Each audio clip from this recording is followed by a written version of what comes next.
Now, Dr. Showers, you've got these tremendous books that have influenced all of us. And as a professor, you've taught this topics for so many years.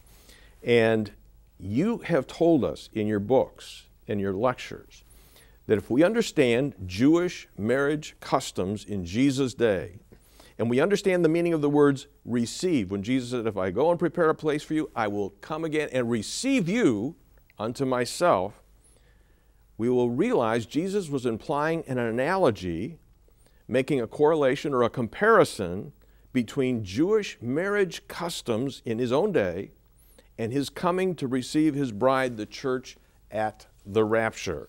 Explain the meaning of receive as it is used here and in the New Testament. Well, the word receive means to take.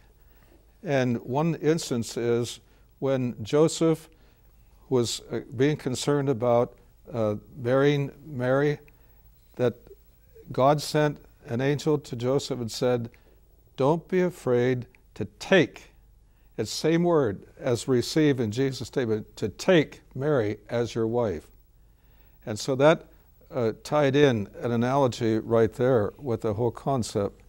Yeah, and then it says in Matthew, he says that he actually took Mary to be his wife. He received her. Yeah.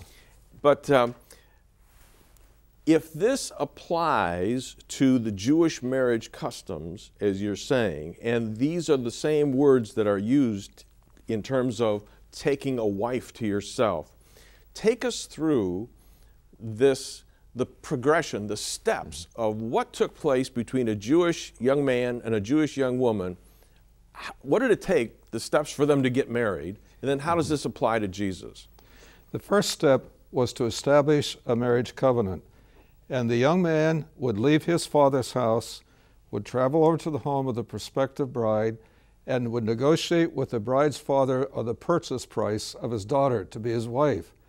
And so the young man would pay that price, establish the marriage covenant, and then after that, he would return from her home, leave her there, go back to his father's house, and he would remain there usually for about 1 year.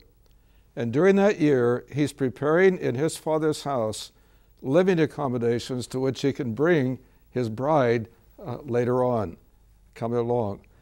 And by analogy, Jesus, over 2,000 years ago, left his father's house in heaven, came down to planet Earth.